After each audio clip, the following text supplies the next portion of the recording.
இயேசு கிறிஸ்துவின் நாமத்தினாலே இந்த காலை வேளையில கூடி வந்திருக்கிற உங்கள் ஒவ்வொருவரையும் அன்போடு கூட நான் வாழ்த்துகிறேன்.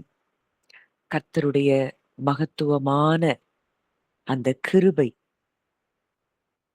இந்த காலை வேளையில நம் ஒவ்வொருவர் மேலும் அளவில்லாமல் ஊற்றப்பட்டு கொண்டே இருக்கிறது. அந்த கிருபைக்குள்ளதான் நம்ம இருக்கிறோம். அந்த கிருபைக்குள் நாம் இருக்கிறபடியினால் இந்த உலகத்தின் எந்த தீங்கும் நம்மை அணுகாதபடிக்கு நம்மை காக்கிற கிருபையாய் அது இருக்கிறது. கர்த்தரை நம்பி இருக்கிறவனையோ அவருடைய கிருபை சூழ்ந்து கொள்ளும் என்று சொல்லி வேதம் சொல்லுகிறது.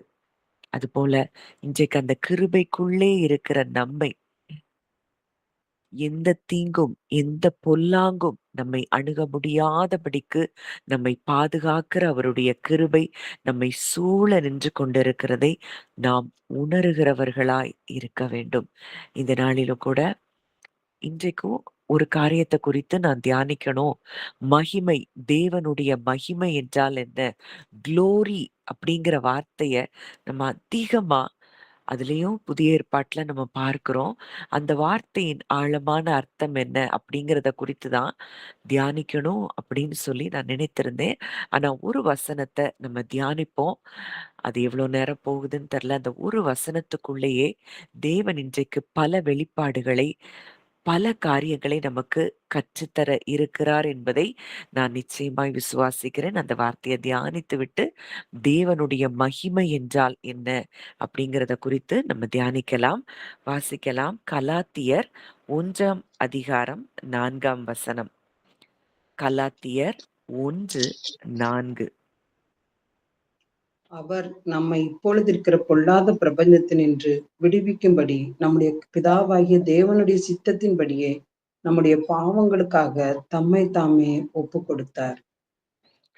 அவர் நம்மை இப்பொழுதிருக்கிற பொல்லாத பிரபஞ்சத்தினின்று விடுவிக்கும்படி நம்முடைய பிதாவாகிய தேவனுடைய சித்தத்தின்படியே நம்முடைய பாவங்களுக்காக தம்மை தாமே ஒப்பு கொடுத்தார். இதுல இருக்கிற ஒவ்வொரு வார்த்தையும் நம்ம கொஞ்சம் தியானிக்கும் பொழுது இன்றைக்கு தேவன் நம்மோடு கூட அவர் இடைப்பட்டு நம்மை பலப்படுத்தவும் நம்மை விடுவிக்கவும் அவர் விரும்புகிறார் என்பதை நீங்கள் அறிந்து கொள்ள முடியும். இந்த வசனம் சொல்லுது நம்முடைய பாவங்களுக்காக தம்மை தாமே ஒப்பு கொடுத்தார். இது இவ்வளவு அழகான ஒரு வார்த்தை. தம்மை தாமே. இயேசு கிறிஸ்து நமக்காக எதையோ ஒன்றை கொடுக்க வரவில்லை. இன்னைக்கு உலகத்துல நாமும் பிள்ளைகளை பெற்றிருக்கிறோம். நம்ம பிள்ளைங்களுக்கு தேவையானது எல்லாத்தையும் கொடுக்கிறோம். படிப்பை கொடுக்கிறோம், சாப்பாட்டை கொடுக்கிறோம். இன்னும் பிள்ளைகளுக்கு தேவையான அத்தியாவசியமான தேவைகள் எல்லாவற்றையும் நம்ம கொடுக்கிறோம். ஆனால் இவரோ நமக்காக தம்மை தாமே ஒப்பு கொடுத்திருக்கிறாராம். பணத்தை கொடுக்கலாம், பொருளை கொடுக்கலாம், நேரத்தை கொடுக்கலாம். ஆனால் நம்முடைய மூத்த சகோதரனாகிய இயேசு கிறிஸ்து நமக்காக தம்மை தாமே அவர் ஒப்பு கொடுத்திருக்கிறார். உனக்காக என்னையே நான் கொடுக்கிறேன். இதை எவ்வளவு தூரம் நம்ம ரியலா நம்ம பார்க்கிறோம். கிறிஸ்து அவர எந்த அளவுக்கு நீங்க ரியலா பார்க்க ஆரம்பிக்கிறீங்களோ, அந்த அளவுக்கு தான் நம்முடைய வாழ்க்கையில பயங்கள் விலகும், கவலைகள் விலகும், சோர்வுகள் விலகும். இதெல்லாம் அவர எந்த அளவுக்கு நம்ம ரியலா பார்க்கிறோம். இங்க கலாத்தியர்ல பவுல் எழுதுறாரு, தம்மை தாமே ஒப்பு கொடுத்தார் அப்படின்னா, இது ஏதோ சும்மா அறிவுக்கு எழுதல. இத உணரணும். எனக்காக அவர் தன்னைத்தானே ஒப்புக்கொடுத்த ஒரு நல்ல தேவனாய் இருக்கிறார். இன்னொரு வசனம் வாசிக்கலாம். ரோமர் 5:8. ரோமர் 5:8. நாம் பாவிகளாய் இருக்கையில் கிறிஸ்து நமக்காக மரித்ததினாலே தேவன் நம்மேல் வைத்த தமது அன்பை விளங்க பண்ணுகிறார். நாம் பாவிகளாய் இருக்கையில் கிறிஸ்து நமக்காக மரித்ததினாலே அவர் தம்மை தாமே ஒப்புக் கொடுத்தார். உனக்காக என்னையே நான் கொடுக்கிறேன் என்று சொல்லிதான் இந்த பூமிக்கு வந்தவர். நாம் பாவிகளாய் இருக்கும் பொழுதே அவர் நமக்காக தம்மை தாமே ஒப்புக் கொடுத்தபடியினாலே தேவன் நம்மேல் வைத்த தமது அன்பை விளங்க பண்ணுகிறார். அப்போ சிலுவை என்பது தேவன் நம்மை தண்டிப்பதற்கான அடையாளம் அல்ல. சிலுவை என்பது தேவன் எவ்வளவு தூரம் நம்மை நேசிக்கிறார் அப்படிங்கிற ஒரு ரெவலேஷனை காட்டுறதுதான் இந்த கிராஸ். இன்றைக்கு அந்த கலாத்தியர் 1:4 சொல்லப்பட்ட அந்த வார்த்தை நமக்காக தம்மை தாமே ஒப்பு கொடுத்தார். இன்னைக்கு இந்த உலகத்துல யாரிடத்திலும் இருந்து நமக்கு கிடைக்காத ஒன்று இயேசுவினிடத்திலிருந்து நாம் பெற்றிருக்கிறோம். நமக்காக தன்னுடைய ஜீவனையே அவர் ஒப்பு கொடுத்திருக்கிறார். இன்றைக்கு நமக்காக தன்னையே ஒப்பு கொடுத்திருக்கிறவர் மற்ற எதை நமக்காக தராமல் இருப்பார்? வசனம் சொல்லுது, கேட்கிறவன் எவனும் பெற்றுக் கொள்ளுகிறான். கேளுங்கள், உங்களுக்கு கொடுக்கப்படும். நீங்கள் என் நாமத்தினால பிதாவை வேண்டிக் கொள்வது எதுவோ அது உங்களுக்கு கொடுக்கப்படும். என் நாமத்தினாலே நீங்கள் எதை கேட்டாலும் அதை உங்களுக்கு தருவேன். அப்போ தன்னுடைய ஜீவனையே நமக்காக கொடுத்திருக்கிறார் என்றால் வேறு எதை அவர் நமக்காக தராமல் இருப்பார்? இத ஆத்துமார்த்தமாய் உணர ஆரம்பிக்கணும். இன்னைக்கு நம்ம மத்தவங்களுக்கு ஒரு பொருளை கொடுக்கிறது அது நமக்கு சாதாரண காரியம். ஒரு பணத்தை கொடுக்கிறது சாதாரண காரியம். ஜீவனை கொடுப்பது, அதுவும் ஜீவனை கொடுக்கிறதும் சாதாரணமா அவர் தன்னுடைய ஜீவனை கொடுக்கல. அவமானத்தை சகித்து, நிந்தையை சகித்து, வலியை சகித்து, சிலுவையின் கோர மரணம் இதெல்லாம் சகித்து நமக்காக அவர் ஜீவனை கொடுத்திருக்கிறார் என்றால், நம்ம எவ்வளவு தூரம் அவர் வேல்யூ பண்றாரு, எவ்வளவு ப்ரெஷியஸா பார்க்கிறாரு. நம்ம என்ன ப்ரெஷியஸா பார்க்கிறோம்? மனுஷருடைய வார்த்தைகளும், மனுஷர் நம்மள குறித்து என்ன நினைக்கிறாங்க, இத பெரிதா பார்க்கிறோம். ஆனால் அவரோ நம்மை அவர் வேல்யூபிளா பார்க்கிறாரு. நம்மள அவர் ப்ரெஷியஸா பார்க்கிறாரு. அதனால தான் நமக்காக, எனக்காக அந்த பர்சனலைஸ் பண்ணி நீங்க பார்க்கும் பொழுதுதான், நீங்க எவ்ளோ வேல்யூபிளா உங்கள அவர் எவ்ளோ வேல்யூபிளா பார்க்கிறாருங்கிறது உங்களுக்கு புரிய ஆரம்பிக்கும். இல்லன்னா, ஏதோ இந்த உலகத்துல வாழ்ந்தோம், வந்தோம், போனோம் அப்படிதான் நம்ம நினைத்து கொண்டிருப்போம். எனக்காக தம்மை தாமே ஒப்புக் கொடுத்த அந்த கிறிஸ்துவினுடைய அன்பு எவ்வளவு பெரியது. இத உணர, உணர, உணர ஜீவனையே கொடுத்திருக்கிறார் என்றால், குமாரனையே நமக்காக பிதா கொடுத்திருக்கிறார் என்றால், வேற எத நமக்கு அவர் தராமல் இருப்பார்? இதை நீங்க இன்னைக்கு ஆழமாக நீங்க தியானிக்க வேண்டியது அவசியமாயிருக்கிறது. கிறிஸ்துவ ரியலா பாருங்க, நிஜமா பாருங்க. அவர் உங்க கூட இருக்கிறத பாருங்க. அவர் உங்களுக்குள்ள இருக்கிறத பாருங்க. எனக்காக தம்மை தாமே ஒப்புக் கொடுத்த அந்த கிறிஸ்துவே என்னோடு கூட இருக்கிறார் என்றால், இன்றைக்கு எதை நமக்கு அவர் தராமல் இருப்பார்? இத நீங்க நினைத்து பார்க்கும் பொழுதே, இதை நீங்க தியானிக்கும் பொழுதே, உங்க இருதயத்துல இருக்கக்கூடிய பலவிதமான பயங்கள், எண்ணங்கள் எல்லாம் மாறிப் போகிறதை நீங்கள் உணர முடியும். அடுத்ததா அங்க பார்க்கிறோம், நம்முடைய பாவங்களுக்காக பவுல் வெறுமனே மனிதர்களுடைய பாவங்களுக்காகன்னு சொல்லல. நம்முடைய பாவங்களுக்காக, நம்முடைய தோல்விகள், நம்முடைய தவறுகள், நம்முடைய குற்ற உணர்வு, நமக்கு ஏற்பட்ட காயங்கள், நம்மால் மாற்ற முடியாத கடந்த காலம். நம்ம கடந்த காலத்துல செய்த எந்த காரியத்தையும் நம்மால் மாற்ற முடியாது. ஆனால் இன்றைக்கு கிறிஸ்துவுக்குள் வந்திருக்கிற நமக்கு என்ன கிடையாதாம்? ஆக்கினை தீர்ப்பு இல்லையாம். வாசிக்கலாம். ரோமர் 8:1. ஆனபடியினால் கிறிஸ்து இயேசுக்குட்பட்டவர்களாய் இருந்து மாம்சத்தின்படி நடவாமல் ஆவியின்படியே நடக்கிறவர்களுக்கு ஆக்கினை தீர்ப்பில்லை. இன்னைக்கு நம்மளால நம்ம பாஸ்ட்ட மாற்ற முடியாது.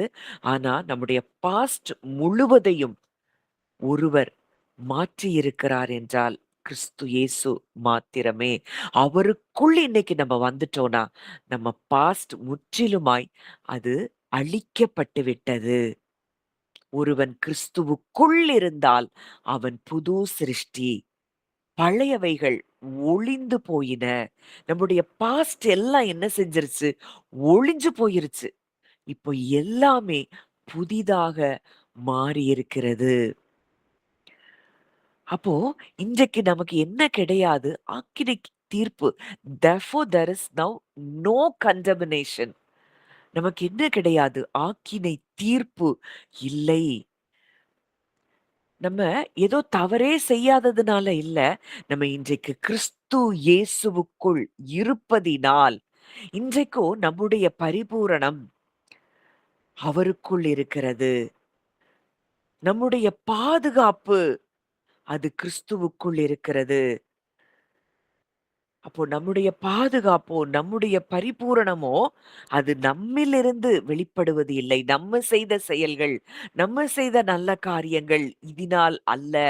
கிறிஸ்து செய்து முடித்த செயலுக்குள் நம்முடைய பாதுகாப்பு, நம்முடைய பரிபூரணம். அதனால தான் அந்த கொலோசையர்ல பார்க்கிறோம். நம்ம எப்படி இருக்கிறோமா? தேவனுக்குள் பரிபூரணம் உள்ளவர்களாய் இருக்கிறோம். தெய்வத்துவத்தின் பரிபூரணம் எல்லாம் சரீர பிரகாரமாக அவருக்குள் வாசமாக இருக்கிறது. அவருக்குள் நம்ம எப்படி இருக்கிறோமா? பரிபூரணம் உள்ளவர்களாய் இருக்கிறோம். அப்போ நம்மை சிருஷ்டித்தவருடைய சாயலுக்கு ஒப்பாய் பூரண அறிவு அடையும்படி இன்னைக்கு அவருடைய சாயலுக்கு ஒப்பாக நம்ம மாற்றப்பட்டு விட்டோம். அந்த அறிவை இன்றைக்கு நாம் அடைய வேண்டும். புதிதாக்கப்பட்ட புதிய மனுஷனை தரித்துக் கொள்ளுங்கள். பழசையே நினைக்க வேண்டாம். பழைய வாழ்க்கை முற்றிலும் கிறிஸ்துவுக்குள் வந்த பொழுது அது அழிக்கப்பட்டு விட்டது. அது ஒழிந்து போய்விட்டது. இன்றைக்கு புதிதாக்கப்பட்ட புதிய மனுஷனை தரித்துக் கொள்ள வேண்டும். கிறிஸ்துவின் சாயலுக்கு ஒப்பாய் பூரண அறிவை அடையும்படி. அந்த பூரண அறிவை நம்ம எப்ப அடையிறோமோ, அப்பொழுதே நம்முடைய வாழ்க்கையில மாற்றங்கள் ஏற்பட ஆரம்பிக்கிறது. கிறிஸ்துவே எல்லாரிலும் எல்லாமுமாய் இருக்கிறார். அவரே நமக்குள் எல்லாமுமாய் இருக்கிறார். அவருக்குள் இன்றைக்கு நாம் பரிபூரணம் உள்ளவர்களாய் இருக்கிறோம். சகல துரைத்தனத்துக்கும், அதிகாரத்துக்கும் தலைவராய் இருக்கிற அவருக்குள். அப்போ இன்னைக்கு எந்த துரைத்தனம், எந்த அதிகாரம் நம்மை ஆளுகை செய்ய முடியும்? சகல துரைத்தனத்துக்கும், அதிகாரத்துக்கும் அதிகாரியாய் இருக்கிற, தலைவராய் இருக்கிற அவருக்குள் நாம் பரிபூரணம் உள்ளவர்களாய் இருக்கிறோம். And you are complete in him who is the head of all sovereignty and power. அவருக்குள்ள நம்ம எப்படி இருக்கிறோம்? கம்ப்ளீட்டா இருக்கிறோம். பரிபூரணம் உள்ளவர்களாய் இருக்கிறோம். இதெல்லாம் கிறிஸ்துவிற்குள் இருப்பவர்களுக்கு கிடைக்கக்கூடிய, நாம் அனுபவிக்கக்கூடிய மிகப்பெரிய சிலாக்கியமாய் நாம் பார்க்கிறோம். அடுத்ததா அந்த கலாத்தியர் 1ல நம்ம பார்க்கிறோம் 4வது வசனத்துல, அவர் இப்பொழுது நம்மை அந்த பொல்லாத பிரபஞ்சத்தினின்று நம்மை இப்பொழுது இருக்கிற அந்த பொல்லாத பிரபஞ்சத்தினின்று விடுவிக்கும்படிக்கு அவர் சிலுவைக்கு போன மிகப்பெரிய ஒரு நோக்கம் என்னன்னா, இந்த பொல்லாத பிரபஞ்சத்தினின்று நாம் விடுவிக்கப்பட வேண்டும். இதுதான் இந்த வசனத்துல இருக்கக்கூடிய ரொம்ப ஒரு டீப்பான ஒரு பகுதியா நம்ம பார்க்கிறோம். அவர் நம்முடைய பாவத்தை மாத்திரம் மன்னிக்க வரவில்லை. இந்த பாவத்தின் உலக அமைப்பு இந்த இந்த உலகம் ஒரு அமைப்புக்குள்ள இருக்குது. இதிலிருந்து நம்மை அவர் விடுவிக்கிறார். பிரபஞ்சம் அப்படின்னா, இங்க இருக்கக்கூடிய ஏதோ இந்த பூமி, விலங்குகள், மரங்கள், பறவைகள், இது மனிதர்கள், இது மாத்திரம் அல்ல. தேவனுக்கு எதிராக செயல்படக்கூடிய இந்த உலகத்தின் சிந்தனைகள், சிந்தனை முறை, இந்த உலகத்தின் மதிப்புகள், உலகத்தின் ஆசைகள், அடிமைத்தனங்கள் எல்லாவற்றிலும் இருந்து நம்மை அவர் விடுவித்திருக்கிறார். இந்த உலகம் சொல்லுது, உன்னுடைய மதிப்பு உன்கிட்ட என்ன இருக்குது அப்படிங்கிறதுல தான் இருக்குதுன்னு இந்த உலகம் நமக்கு ஒரு காரியத்தை சொல்லிக் கொடுக்கிறது. ஆனால் கிறிஸ்து சொல்லுகிறார், உன்னுடைய மதிப்பு நீ தேவனால் நேசிக்கப்படுகிற தேவனுடைய பிள்ளை என்பதில் தான் இருக்கிறது. இன்னைக்கு உலகம் இன்னைக்கு வேற வேற சிஸ்டம்லாம், பணம் இருந்தா ஒண்ணு, அழகு இருந்தா ஒண்ணு, ஸ்டேட்டஸ் இருந்தா ஒண்ணு, இதெல்லாம் உலகம் மதிப்பாய் பார்க்கிறது. ஆனால் இந்த பொல்லாத பிரபஞ்சத்தினின்று நம்ம விடுவிக்கப்பட்டிருக்கிறோம் என்றால், நம்முடைய மதிப்பு எதில் இருக்கிறது? நாம் தேவனால் நேசிக்கப்படுகிற தேவனுடைய பிள்ளைகளாய் இருக்கிறோம் என்பதில்தான் இருக்கிறது. இந்த பிரபஞ்சத்திலிருந்து நம்முடைய மதிப்பு நம்மகிட்ட இருக்கிறதுல இருந்து இருக்குதுங்கிற அந்த பிரபஞ்சத்திலிருந்து கிறிஸ்து நம்மை விடுவித்திருக்கிறார். உலகம் சொல்லுது, மற்றவங்க கூட நீ போட்டியிட்டு நீ எல்லாத்துலயும் மேலானவனாய் வந்தாதான் உனக்கு மதிப்பு. ஆனால் கிறிஸ்துவோ அன்பில் நடக்கும்படியா இந்த பொல்லாத பிரபஞ்சத்தினின்று நம்ம விடுவிக்கப்பட்டிருக்கிறோம்னா, நாம் அன்பில் நடக்கிறவர்களாய் இருக்கிறோம். உலகம் சொல்லுது பழிக்கு பழி வாங்கு. ஆனால் கிறிஸ்து சொல்லுகிறார், நீ கிறிஸ்து உங்களுக்கு மன்னித்தது போல நீங்களும் ஒருவருக்கொருவர் மன்னியுங்கள். உலகம் சொல்லுது, நீ கவலைப்படு, நீ பயப்படு, இது இப்படி இருக்கு, இது எப்படி நடக்கும் அப்படின்னு உலகம் பல காரியங்கள குறித்து நம்மை கவலைப்படச் சொல்லுகிறது. ஆனால் கிறிஸ்துவோ, நீ பயப்படாதே. ஏன்னா, சகல துரைத்தனத்துக்கும், அதிகாரத்துக்கும் அவர்தான் தலைவராய் இருக்கிறார். இன்னைக்கு எந்த துரைத்தனம், எந்த அதிகாரம் நம்மை ஆளுகை செய்ய முடியும்? உலகம் சொல்லுது, நீ உன்னை நிரூபிக்க பழகிக்கொள். எதையாவது செஞ்சு மற்றவர்களுடைய அங்கீகாரத்தை பெறுவதற்கு நீ முயற்சி செய். ஆனால் கிறிஸ்து சொல்றாரு, நீ ஏற்கனவே என்னுடைய அன்புக்குரியவள், அன்புக்குரியவன். இதெல்லாம் நம்ம இந்த பொல்லாத பிரபஞ்சத்தினின்று விடுவிக்கப்பட்டிருக்கிற ஒரு காரியமா இருக்கிறது. அப்போ கிறிஸ்தவ வாழ்க்கை அப்படிங்கிறது இந்த உலகத்திலிருந்து தப்பி பரலோகத்துக்கு போறது கிடையாது. நம்மள இந்த இந்த உடல விட்டு பிரிஞ்சு தேவனோடு இருக்கிறது தான் கிறிஸ்தவ வாழ்க்கை என்பது அல்ல. வசனம் சொல்லுது, வாசிக்கலாம். யோவான் 17ஆம் அதிகாரம் 15ஆம் வசனம். யோவான் 17:15. நீர் அவர்களை உலகத்தினின்று எடுத்துக்கொள்ளும்படி நான் வேண்டிக் கொள்ளாமல், நீர் அவர்களை தீமை நின்று காக்கும்படி வேண்டிக் கொள்கிறேன். நீர் அவர்களை உலகத்திலிருந்து எடுத்துக் கொள்ளும்படி நான் வேண்டிக் கொள்ளாமல். இது நமக்காக செய்த ஜெபம். இயேசு கிறிஸ்து நமக்காக செய்த ஜெபம். அவரை விசுவாசிக்கிற பிள்ளைகளுக்காக ஏறெடுத்த ஜெபம். நீர் அவர்களை உலகத்திலிருந்து எடுத்துக் கொள்ளும்படி நான் வேண்டிக் கொள்ளாமல், நீர் அவர்களை தீமையினின்று காக்கும்படி வேண்டிக் கொள்ளுகிறேன்.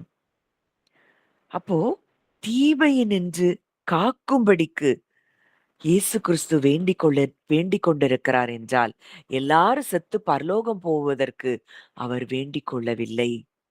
இந்த பூமியில தான் இருக்கிறோம். இந்த பொல்லாத பிரபஞ்சத்திலிருந்து நம்ம விடுவிக்கப்பட்டு, தேவனுடைய வல்லமையினால் நாம் காக்கப்படுகிறோம்.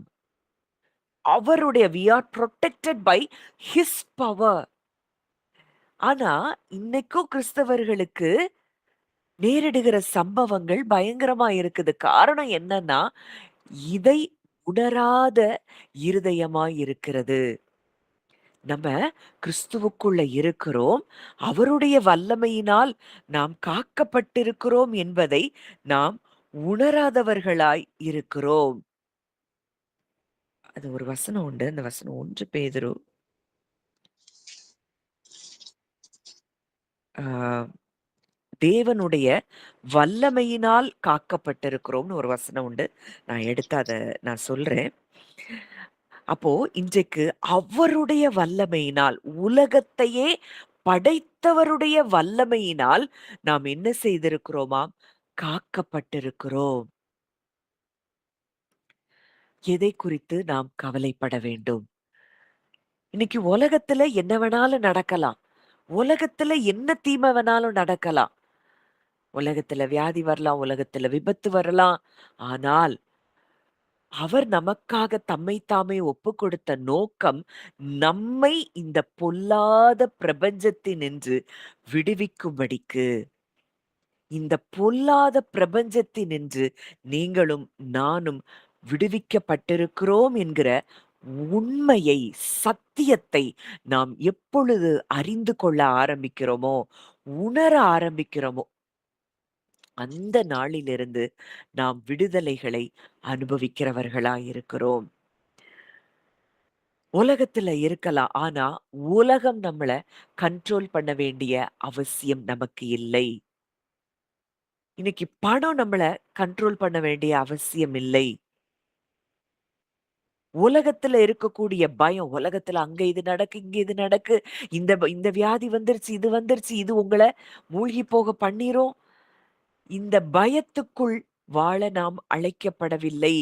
இதெல்லாம் பொல்லாத பிரபஞ்சத்துக்குள் இருக்கிற மக்களுக்கு நேரிடுவது. நீங்களும் நானும் இந்த பொல்லாத பிரபஞ்சத்தினின்று விடுவிக்கப்பட்டு, சகல துரைத்தனத்துக்கும், அதிகாரத்திற்கும் தலைவராயிருக்கிற அவருக்குள் நாம் வந்து சேர்ந்திருக்கிறோம்.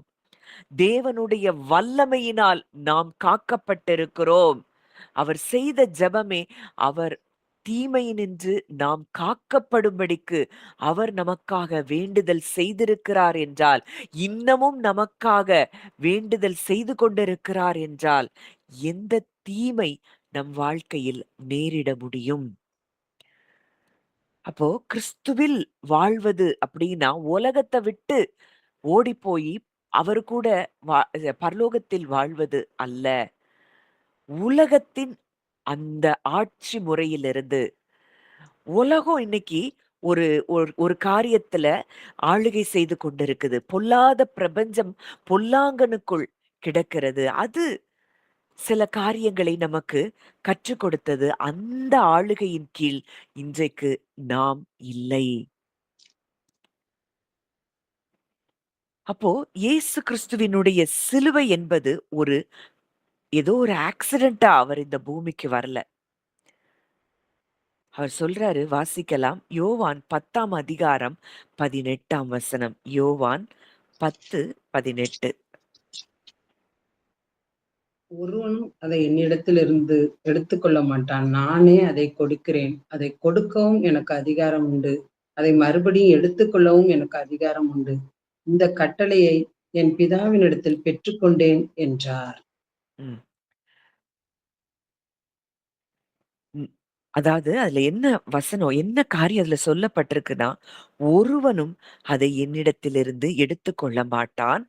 நானே அதை கொடுக்கிறேன். என் ஜீவனை நானே கொடுக்கிறேன். நான் தான் கொடுக்கிறேன். அவர் வாலண்டியரா நமக்காக தம்மை தாமே தம்முடைய ஜீவனை அவர் ஒப்பு கொடுத்த காரியத்தை பார்க்கிறோம். அவர் கட்டாயப்படுத்தப்பட்டுலாம் மரிக்கல. அதை கொடுக்கவும் எனக்கு அதிகாரம் உண்டு. அதை மறுபடியும் எடுத்துக்கொள்ளவும் எனக்கு அதிகாரம் உண்டு. இந்த கட்டளையை என் பிதாவினிடத்தில் பெற்றுக்கொண்டேன். அவர் கட்டாயப்படுத்தப்பட்டுலாம் மரிக்கல. அன்பினால் கிறிஸ்து தன்னுடைய அன்பினால் தன்னுடைய ஜீவனை நமக்காக அவர் ஒப்பு கொடுத்திருக்கிறார். இந்த உலகத்தின் ஒட்டுமொத்த ஒரு ஆதாம் செய்த பாவம் இந்த உலகம் முழுவதும் எல்லோரும் பாவம் செய்து தேவ மகிமையை இழந்து போனோம். வசனம் இருக்கு. நாம் எல்லோரும் பாவம் செய்து தேவ மகிமை அற்றவர்களாகி, தேவ மகிமையை நாம் இழந்து போனவர்களாய் மாறிப்போனோம்.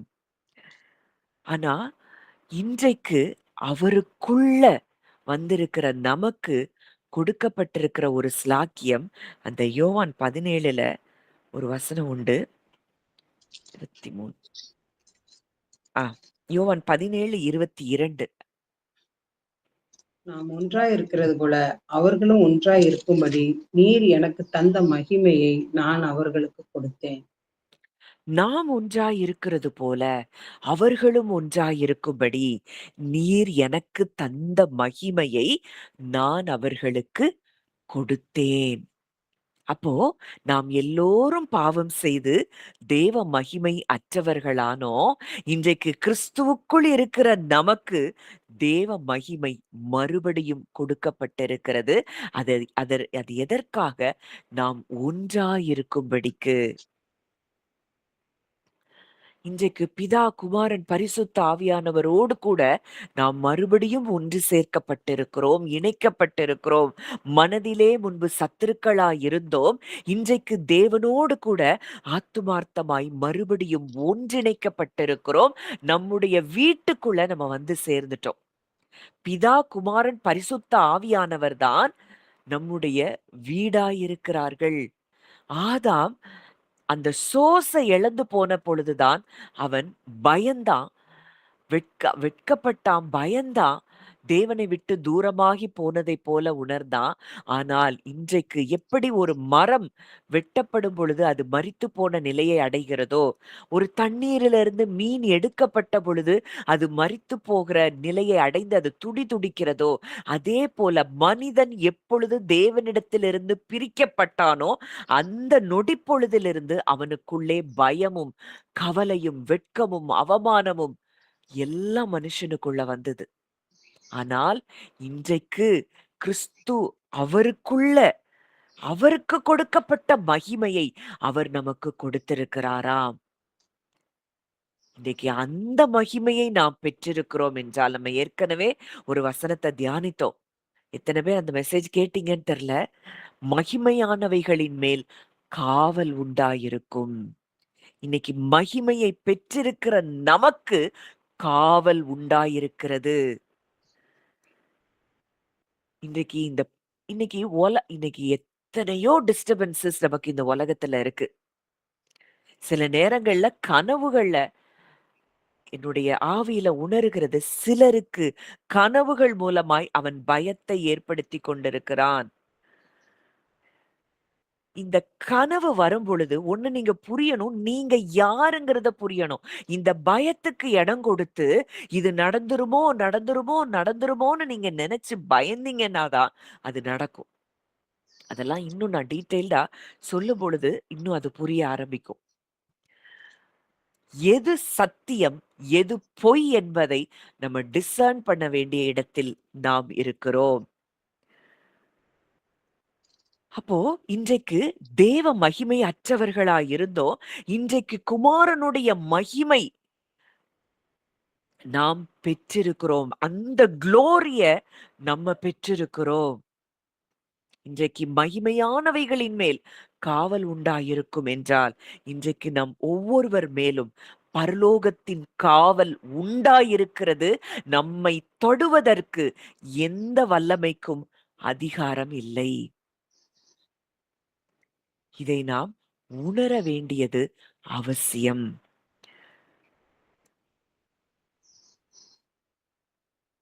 அப்போ இந்த பொல்லாத பிரபஞ்சத்தினின்று நம்மை அவர் விடுவித்திருக்கிறார். சிலுவை நம்முடைய கடந்த காலத்தின் பாவங்களை மன்னிப்பதோடு மாத்திரம் முடிவடைவது அல்ல. நம்முடைய இந்த பிரசன்ட் லைஃபையும் அது மாற்றுகிறதா இருக்கிறது.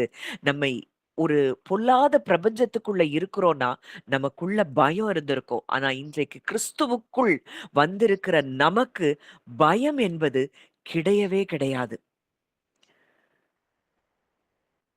பயத்திலிருந்து நாம் விடுவிக்கப்பட்டிருக்கிறோம். அதுதான் பொல்லாத பிரபஞ்சத்தினின்று நாம் விடுவிக்கப்பட்டிருக்கிற ஒரு காரியம். குற்ற உணர்வு, கில்ட். ஏன்னா பழசு முற்றிலும் அது ஒழிந்து போனது. அப்ப குற்ற உணர்வு என்பதே நமக்கு இல்லை. நம்ம புது சிருஷ்டியாக மாறி இருக்கிறோம். இது பொல்லாத பிரபஞ்சத்துல இருக்கிறவங்களுக்கு குற்ற உணர்வு நிச்சயம் இருக்கும், பயம் இருக்கும். இந்த பொல்லாத பிரபஞ்சத்தில் இருக்கிறவர்கள் மனிதர்களுடைய அங்கீகாரத்தை தேடி ஓடிக்கொண்டே இருப்பாங்க. ரெகக்னிஷன் வேணும். அது எனக்கு நான் இப்படி, எனக்கு இத செஞ்சா மனுஷங்க என்னைய ரெகக்னைஸ் பண்ணுவாங்க. இத செஞ்சா எனக்கு மனுஷங்க என்னைய புகழுவாங்க, போற்றுவாங்க. இதெல்லாம் பொல்லாத பிரபஞ்சத்திற்குள் இருக்கிற மக்களுக்கு அவர்கள் விரும்புகிற ஒரு காரியம். இதிலிருந்து நாம் விடுவிக்கப்பட்டிருக்கிறோம். I am not good enough. நான் போதுமானவன் அல்ல. I am not valuable. எனக்கு என்ன தகுதி இருக்கு? இதெல்லாம் இந்த பொல்லாத பிரபஞ்சத்துக்குள் இருக்கிறவர்களுக்கு வருகிற எண்ணங்கள். இதிலிருந்து நாம் விடுதலையாக்கப்பட்டு நாம் தேவனுடைய பிள்ளைகள் என்று அழைக்கப்படுவதினாலே பிதாவானவர் நமக்கு பாராட்டின அன்பு எவ்வளவு பெரிதென்று பாருங்கள். இன்னைக்கு அவருடைய பிள்ளை என்கிற அந்த இடத்துக்குள்ள நம்ம வந்திருக்கிறோம் அப்படின்னா முற்றிலுமாய் இந்த பொல்லாத பிரபஞ்சத்தினின்று நாம் விடுவிக்கப்பட்டிருக்கிறோம். இதுதான் கிறிஸ்துவுக்குள் நமக்கு புதிய அடையாளமாக இருக்கிறது. இன்னைக்கும் எந்த எந்த எண்ணங்கள் எந்த எண்ணங்களுக்குள்ள நீங்க சிக்கி கொண்டு இருக்கிறீங்க அப்படின்னா இந்த பொல்லாத பிரபஞ்சத்துக்குள்ள சில இடங்களில் நாமும் சிக்கி கொண்டிருக்கிறோம். உலகம் உன்னை தொடர்ந்து நம்மள்ட்ட கேட்டுட்டே இருக்குது, நீ என்ன சாதிச்ச, நீ என்ன செஞ்ச. ஆனா காஸ்பல் நமக்கு சொல்லி கொடுக்கிறது என்ன அப்படின்னா, கிறிஸ்து நமக்காக என்ன செய்தார். நம்முடைய அடையாளம் நம்முடைய நம்ம நம்ம சம்பாதிக்கிற பணம் அல்ல, பதவி இல்ல, நம்முடைய கடந்த காலம் அல்ல, நம்முடைய தோல்வி அல்ல, மற்றவங்க நம்மள பற்றி என்ன சொல்றாங்க அது அல்ல, நம்ம சாதித்த சாதனைகளும் அல்ல. கிறிஸ்துவே நம்முடைய அடையாளத்தின் மையமாக, அவர்தான் நம்முடைய ஐடென்டிட்டியாக அவர் இருக்கிறார். அப்போ ஆவிக்குரிய கிறிஸ்துக்குள்ள நம்ம இருக்கிறோம்னா ஆவிக்குரிய சகல ஆசிர்வாதத்தினாலும் அவர் நம்மை ஆசீர்வதித்திருக்கிறார். அப்போ கிறிஸ்தவ வாழ்க்கையை எங்க ஆரம்பிக்குதுன்னா நம்ம தேவனுக்காக என்ன செய்யணும் என்ன செய்யணும், நான் அதை செய்யணும் இதை செய்யணுங்கிறது அல்ல. தேவன் கிறிஸ்துவில் நமக்காக என்ன செய்திருக்கிறார் என்கிறதை அறியும் பொழுதுதான் உண்மையான மாற்றம் அங்கே ஆரம்பிக்கிறது.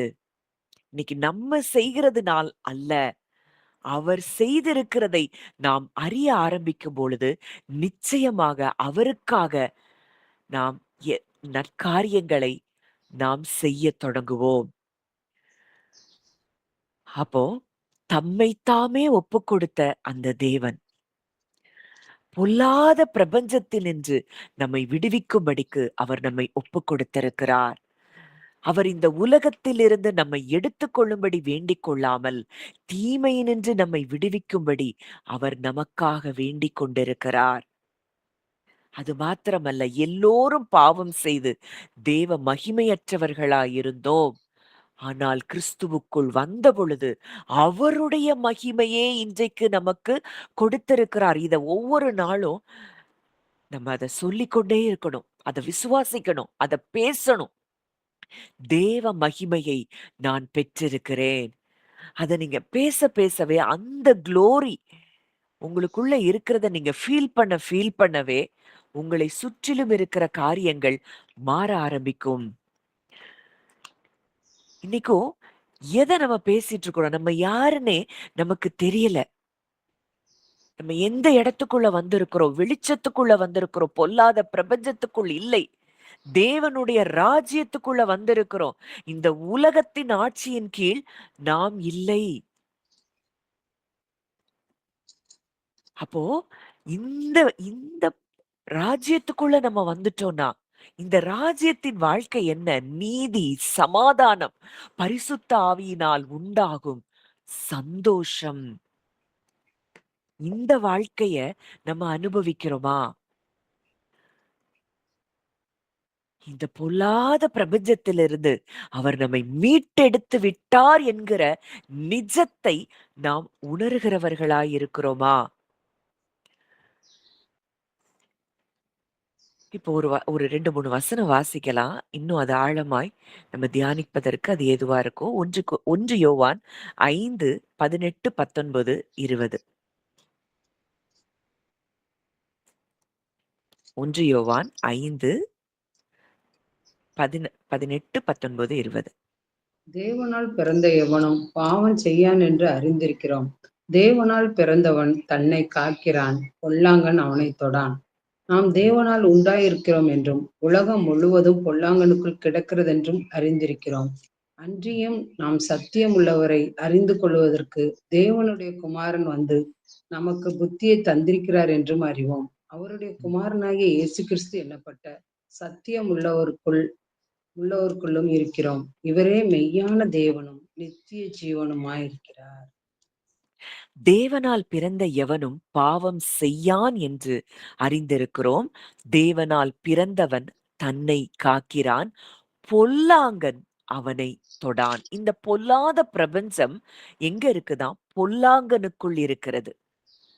இந்த பொல்லாங்கன் இனி நம்மை ஒரு காலும் தொட முடியாது. ஏன்னா நம்ம இன்னைக்கு யாரால் பிறந்திருக்கிறோம்? தேவனால் பிறந்திருக்கிறோம். பொல்லாங்கன் நம்மை தொட முடியாது. அதான் எபேசியர் 2ல கூட பார்க்கிறோம். கீழ்ப்படியாமையின் பிள்ளைகளிடத்தில் கிரியை செய்கிற ஆகாயத்து பிரபு. இந்த ஆகாயத்து பிரபு அட்மாஸ்பியர்ல தான் அவன் இருக்கிறான். அந்த ஏர்ல அவன் எங்க கிரியை செய்கிறானா? கீழ்ப்படியாமையின் பிள்ளைகளிடத்தில். அந்த வசனம் வாசிக்கலாம். எபேசியர் 2,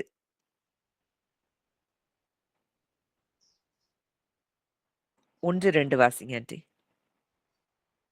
அக்கிரமங்களினாலும் பாவங்களினாலும் மரித்தவர்களாயிருந்த உங்களை உயிர்ப்பித்தார். அவைகளில் நீங்கள் முற்காலத்தில் இவ்வுலக வழக்கத்துக்கேற்றபடியாகவும் கீழ்ப்படியாமையின் பிள்ளைகளிடத்தில் இப்பொழுது கிரியை செய்கிற ஆகாயத்து அதிகார பிரபுவாகிய ஆவிக்கேற்றபடியாகவும் நடந்து கொண்டீர்கள். ம். அடுத்தது வாசிச்சிருக்கோம். 5 வரைக்கும் வாசிங்க ஆன்ட்டி. அவர்களுக்குள்ளே நாம் எல்லாரும் முற்காலத்திலே நமது மாம்ச இச்சையின்படியே நடந்து நமது மாம்சமும் மனசும் விரும்பினவைகளைச் செய்து சுவாவத்தினாலே மற்றவர்களைப் போல கோபாக்கனின் பிள்ளைகளாய் இருந்தோம்.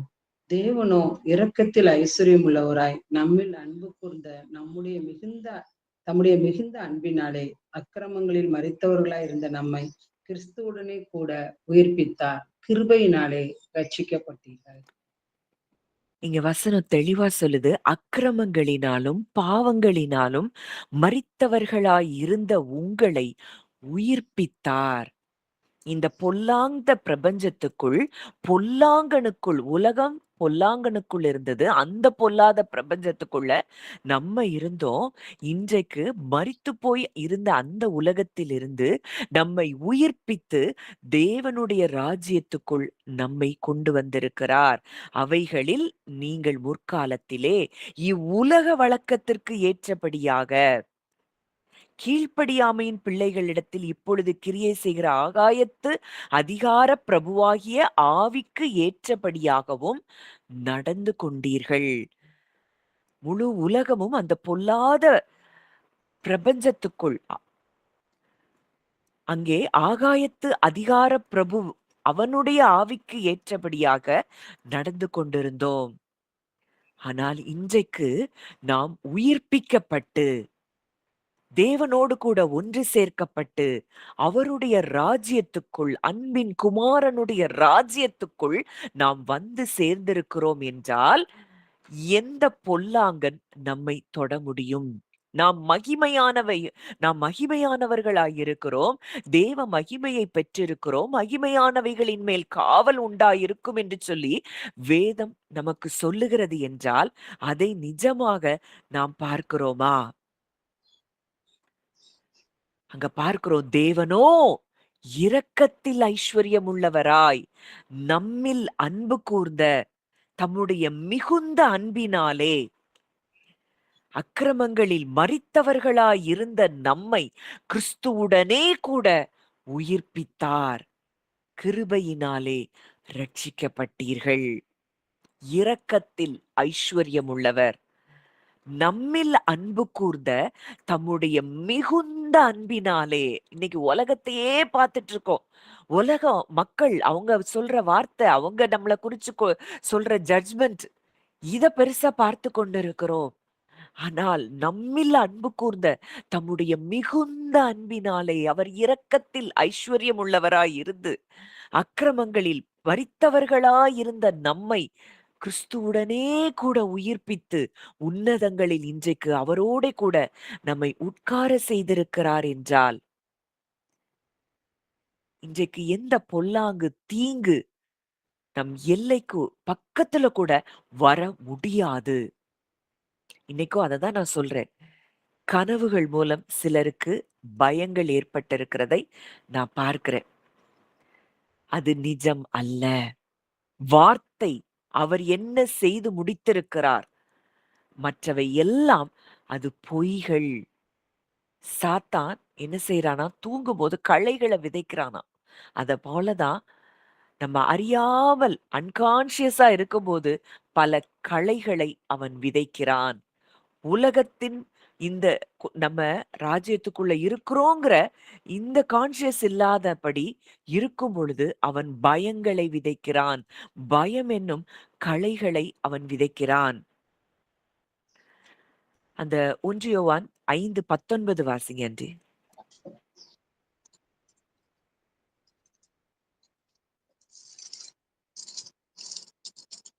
நாம் தேவனால் உண்டாயிருக்கிறோம் என்றும் உலகம் முழுவதும் பொல்லாங்கனுக்குள் கிடக்கிறதென்றும் அறிந்திருக்கிறோம். நாம் தேவனால் உண்டாயிருக்கிறோம் என்றும் உலகம் முழுவதும் பொல்லாங்கனுக்குள் கிடக்கிறதென்றும் அறிந்திருக்கிறோம். நம்ம யாரால உண்டாயிருக்கிறோம்? தேவனால் உண்டாயிருக்கிறோம். உலகம் எங்க இருக்கு? பொல்லாங்கனுக்குள்ள இருக்கு. இந்த பொல்லாத பிரபஞ்சத்தினின்று அவர் நம்மை விடுவித்து விட்டார். அடுத்த வசனம் 20 வாசிங்க ஆண்டி. அன்றியும் நாம் சத்தியம் உள்ளவரை அறிந்து கொள்வதற்கு தேவனுடைய குமாரன் வந்து நமக்கு புத்தியை தந்திருக்கிறார் என்றும் அறிவோம். அவருடைய குமாரனாகிய இயேசு கிறிஸ்து எண்ணப்பட்ட சத்தியம் உள்ளவருக்குள்ளும் இருக்கிறோம்.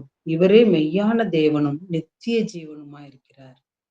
அன்றியும் நாம் சத்தியம் உள்ளவரை அறிந்து கொள்ளுவதற்கு தேவனுடைய குமாரன் வந்து நமக்கு புத்தியை தந்திருக்கிறார் என்றும் அறிந்திருக்கிறோம். அவரே எப்படி இருக்கிறார்? சத்தியம் உள்ளவராய் இருக்கிறார். அவர் ஒருவர்தான் சத்தியம் உள்ளவர். அப்போ அங்க வசனம் சொல்லுது, சத்தியம் உள்ளவரை அறிந்து கொள்வதற்கு குமாரன் வந்து புத்தியை நமக்கு தந்திருக்கிறார். இப்போ அவருடைய குமாரனாகிய இயேசு கிறிஸ்து எண்ணப்பட்ட சத்தியமுள்ளவருக்குள் இருக்கிறோம். அவரே வழியும் சத்தியமும் ஜீவனுமாய் இருக்கிறார். இன்றைக்கு அந்த சத்தியமுள்ளவருக்குள் நாம் இருக்கிறோம். இவரே மெய்யான தேவனும் நித்திய ஜீவனுமாய் இருக்கிறார். இன்றைக்கு சத்தியமுள்ளவருக்குள், மெய்யான தேவனுக்குள், நித்திய ஜீவனுக்குள் நாம் இருக்கிறோம் என்றால், அவர் சொல்றாரு, நானோ அவைகளுக்கு ஜீவன் உண்டாகும், அந்த ஜீவன் பரிபூரணப்படவும் வந்தேன் என்று சொல்லுகிறாரே. அப்போ எப்படி இந்த உலகத்தின் காரியங்கள், வியாதியோ விபத்தோ மரணமோ நாச மோசங்களோ எது நம்மை தொட முடியும்? இயேசு கிறிஸ்து எண்ணப்பட்ட சத்தியமுள்ளவருக்குள் நாம் இருக்கிறோம். எந்த பொய்களை இன்றைக்கு வரைக்கும் நம்பிக்கொண்டிருக்கிறோம்? இந்த பொய்களை களைந்து போட வேண்டியது அவசியமாயிருக்குது. அதெல்லாம் பொல்லாத பிரபஞ்சத்திலிருந்து வரக்கூடியவை. பொல்லாங்கன் திருடன் திருடவும் மழிக்கவும் கொல்லவும் வருகிறானே அன்றி வேறொன்றுக்கும் வரான்.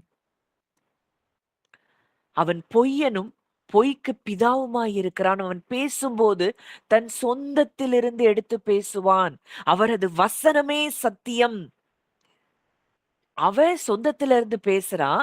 ஆனால் சத்தியம் உள்ளவருக்குள்ள இருக்கிறோம்னா, அந்த சத்திய வசனத்துக்குள்ள நம்ம இருக்கிறோம்.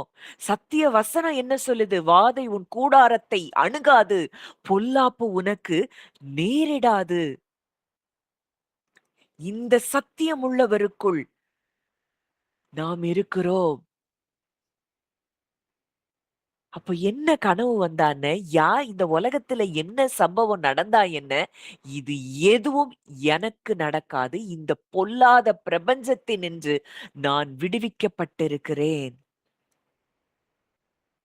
இதை உணருக வேண்டிய இடத்தில் இன்றைக்கு நாம் இருக்கிறோம்.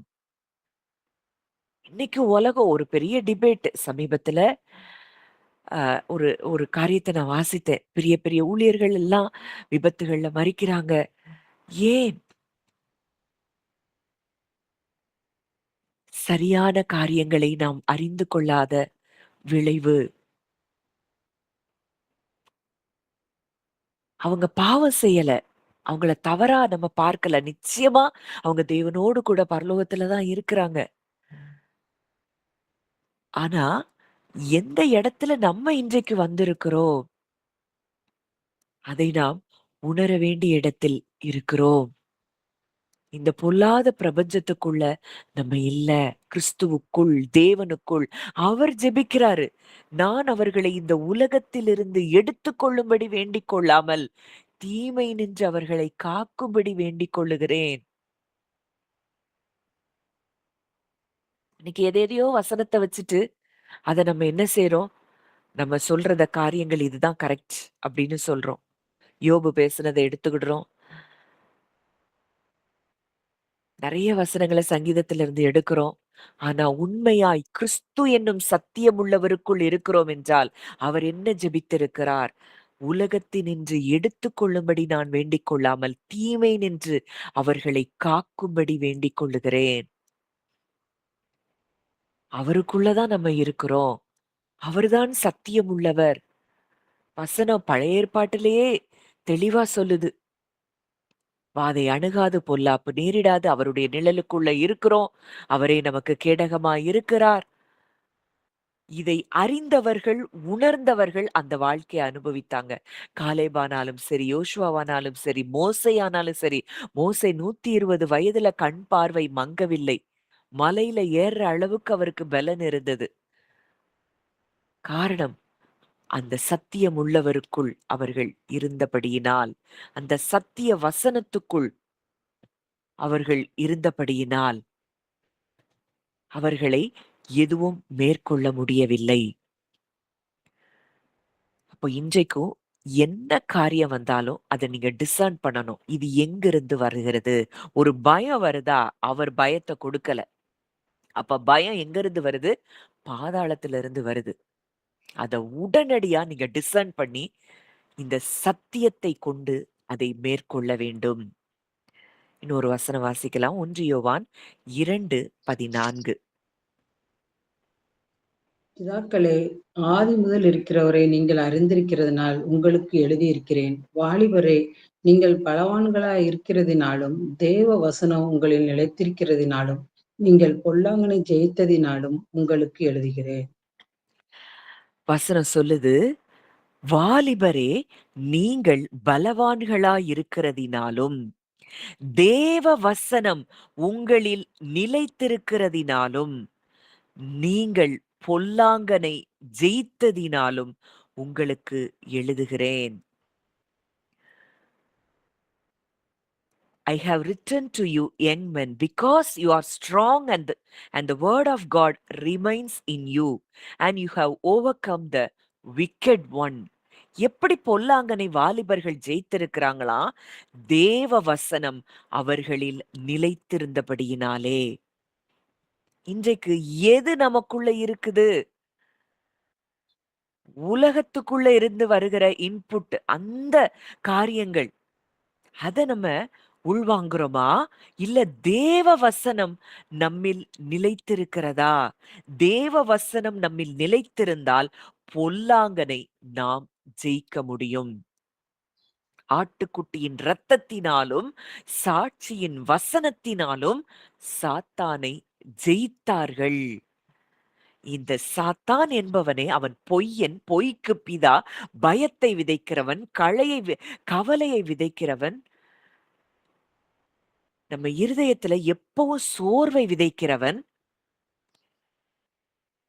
இப்போ அவனை மேற்கொள்ளணும், அவனை ஜெயிக்கணும் அப்படின்னா தேவ வசனம் நம்மில் நிலைத்திருப்பது அவசியமாயிருக்கிறது.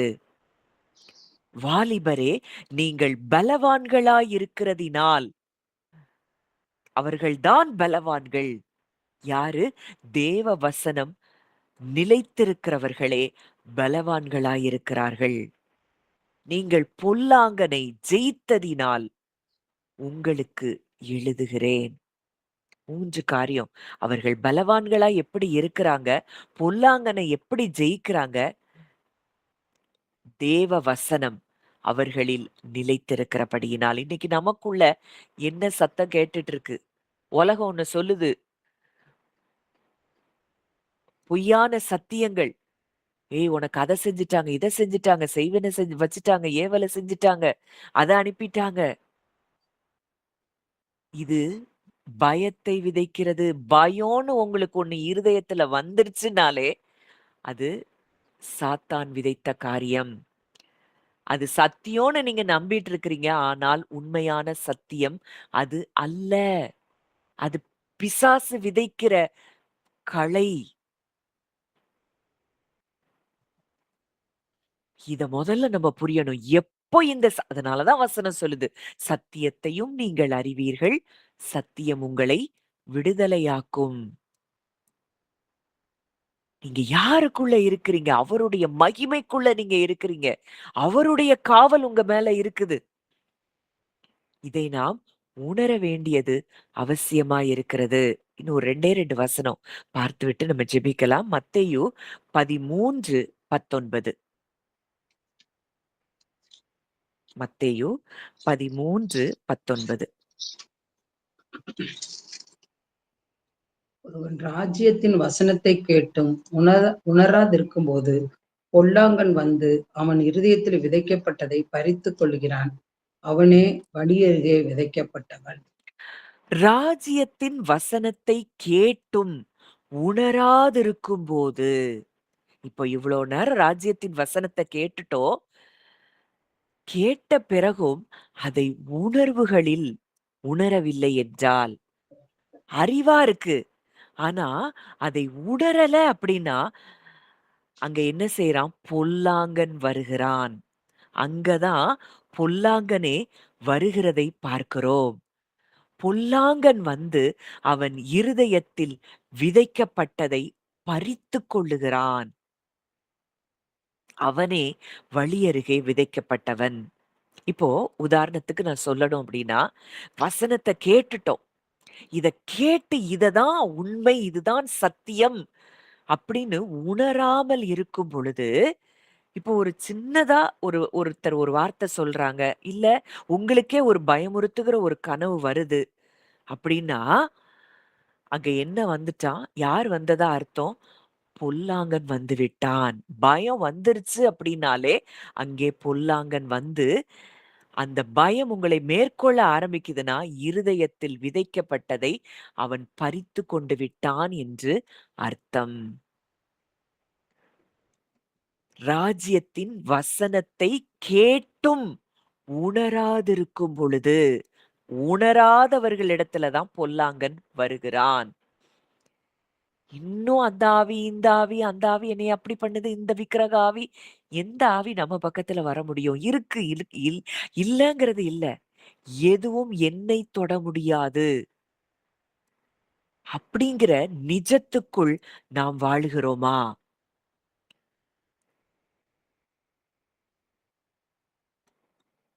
இன்னும் ஒரு வசனம் வாசிங்க. லூக்கா 8:12.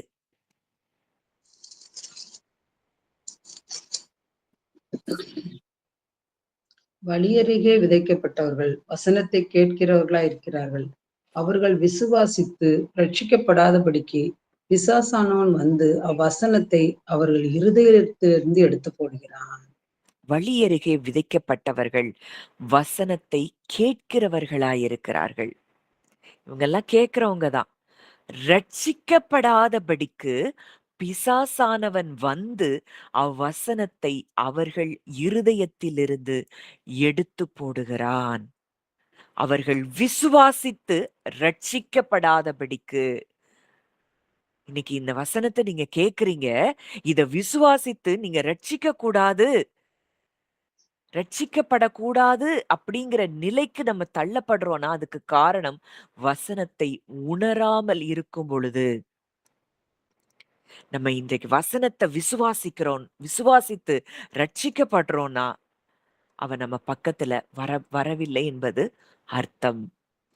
உணராதிருக்கிற இருதயத்துக்கு பக்கத்துல தான், இருதயத்துக்குள்ள தான் அவன் வந்து அந்த வசனத்தை எடுக்கிறதுக்கு அவனுக்கு ஆக்சஸ் குடுக்குறோம். பொல்லாங்கன் நம்ம பக்கத்துல வர முடியாது. அவனுக்கு ஆக்சஸ் குடுக்கிறதே யாருதான்? நம்ம தான். நாம் விசுவாசித்து ரட்சிக்கப்படாதபடிக்கு உணராதிருக்கிற இருதயத்தை நாம் உடையவர்களாய் இருப்போம் என்றால், பிசாசானவன் வந்து அந்த வசனத்தை இருதயத்திலிருந்து எடுத்து போடுகிறவனாய் இருக்கிறான். அப்போ இந்த தீயவனாகிய இந்த சத்துரு சாத்தான் மனிதருடைய இருதயத்துல இருந்து தேவனுடைய வார்த்தையை அழிக்கிறதுக்கு அவன் போராடிக் கொண்டே இருக்கிறான். தேவனுடைய சத்தியத்தை குறிச்சு கவனம் இல்ல, அக்கறை இல்ல, அத நிஜமா பார்க்கல. இவர்கள்தான் வழியருகே விதைக்கப்பட்டவர்கள். தேவனால் பிறந்தவனை பொல்லாங்கன் தொட முடியாது. தேவனால் பிறந்தவன் எப்படி இருக்கிறான்? சத்தியம் உள்ளவருக்குள் இருக்கிறான். சத்திய வசனத்துக்குள் இருக்கிறான். தேவ வசனம் அவனுக்குள் நிலைத்திருக்கிறது. அவன் பலவானாய் இருக்கிறான். அவன் பொல்லாங்கனை ஜெயிக்கிறவனாய் இருக்கிறான். இதுதான் இன்றைக்கு நாம் கற்றுக்கொண்டிருக்கிற காரியம். இந்த பொல்லாத பிரபஞ்சத்திலிருந்து அவர் நம்மை விடுவித்திருக்கிறார். கடைசியா ஒரு வசனம் எபேசியர் 6:16.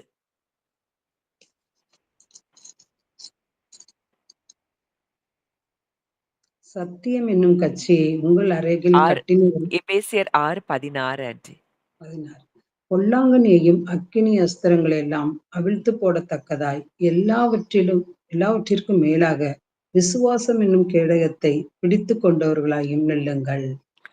பொல்லாங்கன் எய்யும் அக்கினி ஆஸ்திரங்களை எல்லாம் அவித்து போடத்தக்கதாய் அவன் அக்கினி ஆஸ்திரங்களை என்ன செய்றான்? எய்றான். இந்த பொல்லாங்கன் நம்ம கிறிஸ்துவுக்குள்ள வந்துட்டோம், தேவனுக்குள்ள வந்துட்டோம். ஆனால் உணராதிருக்கிற அந்த வேளையிலே அவன் என்ன செய்றான்? அக்கினி ஆஸ்திரங்களை எய்து கொண்டிருக்கிறான். அதுக்கு என்ன செய்யணுமா? எல்லாவற்றிற்கும் மேலாக அங்க சர்வாயுத வர்க்கத்தை குறித்து அங்க பல காரியங்கள். இரட்சணியம் என்னும் தலை சீரார், நீதி என்னும் மார்க்கவசம். நீ நீதிமானா? அப்படின்னு அவன் சொல்லுவான். நான் நீதிமான், தேவனுடைய நீதியை நான் பெற்றிருக்கிறேன் அப்படின்னு அந்த நீதி என்னும் மார்க்கவசத்தை நாம் தரித்தவர்களாய் இருக்கணும். சத்தியம் என்னும் அரைக்கச்சை, சுவிசேஷம் என்னும் பாதரட்சை, விசுவாசம் என்னும் கேடகம். இப்போ இந்த அக்கினி ஆஸ்திரங்களை அவித்து போடுவதற்கு என்ன ஒரு ஆயுதம் கொடுக்கப்பட்டிருக்கிறது? விசுவாசம் என்னும் கேடகம். விசுவாசம் என்னும் கேடகத்தை பிடித்துக் கொண்டவர்களாயும் நில்லுங்கள். Above all, take the shield of faith with which you will be able to quench all the fiery darts of the wicked. விசுவாசம். அதனாலதான் பார்த்தோம் லூக்கா 8ல அந்த 12ல பார்த்தோம். நாம் விசுவாசித்து ரட்சிக்கப்படக்கூடாதபடிக்கு பொல்லாங்கன் அந்த வசனத்தை எடுத்து போடுகிறானாம். இன்றைக்கு நாம் விசுவாசித்து ரட்சிக்கப்படும்படிக்கு அந்த வார்த்தை, அந்த விசுவாசம் என்னும் கேடகம், அந்த வார்த்தையின் மேல விசுவாசம் உடையவர்களாய் நாம் நிற்கும் பொழுது அவனுடைய அக்கினி ஆஸ்திரங்கள் எல்லாவற்றையும் நாம் அவித்து போடுகிறோம். இதுதான் இந்த பொல்லாத பிரபஞ்சத்தினின்று அவர் நம்மை விடுவித்திருக்கிற ஒரு காரியமாயிருக்கிறது. அதற்கு நம்ம என்ன செய்யணுங்கிறது தான் எபேசியர் 6ல கொடுக்கப்பட்டிருக்கு. உணர்வுள்ள இருதயம். தேவனை அறிந்து உணர்கிற ஒரு இருதயத்தை பொல்லாங்கன் தொட முடியாது. தேவனால் பிறந்தவனை பொல்லாங்கன் தொட முடியாது. அவன் தன்னை காத்துக் கொள்ளுகிறான். வசனத்தினால் தன்னை காத்துக் கொள்ளுகிறான். சத்தியமுள்ளவருக்குள் அவன் இருக்கிறான். சத்திய வசனத்துக்குள் இருக்கிறான். அவனை எதுவும் தொட முடியாது, அணுக முடியாது. இந்த வசனத்த தொடர்ந்து நீங்க தியானிங்க. கலாத்தியர் 1:4. எவ்வளவு பெரிய ஸ்லாக்கியத்துக்குள்ள நம்ம வந்திருக்கிறோம். தம்மைத்தாமே ஒப்புக்கொடுத்த அந்த கிறிஸ்துவுக்குள் நாம் வந்திருக்கிறோம். பழைய வாழ்க்கை எல்லாம் முடிஞ்சு போயிருச்சு. இந்த பொல்லாத பிரபஞ்சத்திலிருந்து முற்றிலும் நாம் விடுவிக்கப்பட்டிருக்கிறோம். அவருக்குள்ள வந்துட்டோம். அந்த லைஃப என்ஜாய் பண்ணுவது மாத்திரம் தான் நம்ம வேலை. நீதி, சமாதானம், பரிசுத்த ஆவியினால் உண்டாகும் சந்தோஷம். இதுதான் ராஜ்யத்தின் வாழ்க்கை. இந்த வாழ்க்கையை நாம் அனுபவிக்கும்படிக்கு தேவன் விரும்புகிறார். இதை உணர்ந்தவர்களாய் நம்ம கொஞ்ச நேரம் ஜெபிக்கலாம். நல்ல தகப்பனே, நன்றியோடு உம்மை துதிக்கிறோம், ஸ்தோத்தரிக்கிறோம் அப்பா.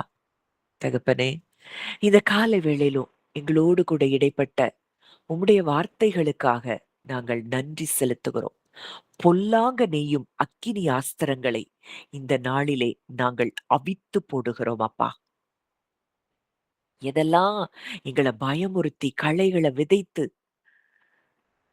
அவன் பயமுறுத்தி கொண்டிருந்தான், அந்த களைகள் எல்லாவற்றையும் வேரோடு நாங்கள் பிடுங்கி போடுகிறோம் அப்பா. அது எங்களுக்குரியது அல்ல. நாங்கள் ராஜ்யத்துக்குள், அன்பின் குமாரனுடைய ராஜ்யத்துக்குள்ள, வெளிச்சத்துக்குள்ள, 1000 10,000 தூதர்களுக்குள்ள, கிறிஸ்துவின் தெளிக்கப்படும் இரத்தத்துக்குள்ளே நாங்களும் எங்கள் குடும்பத்தில் இருக்கிற ஒவ்வொருவரும் வந்து சேர்ந்திருக்கிறோம். அப்பா, நாங்கள் எல்லோரும் பாவம் செய்து தேவ மகிமையற்றவர்களாய் இருந்தோம். ஆனால் இன்றைக்கு குமாரனுடைய மகிமை எங்களுக்கு கொடுக்கப்பட்டிருக்கிறது. நாங்கள் தேவ மகிமையை பெற்றவர்களாய் இருக்கிறோம். இன்றைக்கு மகிமையான எங்கள் ஒவ்வொருவர் மேலும், எங்கள் குடும்பத்தின் மேல், எங்களுக்குண்டான எல்லாவற்றின் மேலும் காவல் உண்டாயிருக்கிறதற்காக நன்றி செலுத்துகிறோம் அப்பா. மகிமையானவைகளின் மேல் காவல் உண்டாயிருக்கும் என்று சொல்லப்பட்ட அந்த வார்த்தை எங்க ஒவ்வொருவருடைய வாழ்க்கையிலும் அது நிறைவேறுகிறதை நாங்கள் பார்க்கிறோம் அப்பா. எங்களுக்காக உண்மையே ஒப்பு கொடுத்த அந்த அன்பை நாங்கள் நினைத்து பார்க்கிறோம். எங்களுக்காக உனக்காக என்னையே கொடுக்கிறேன் என்று சொல்லி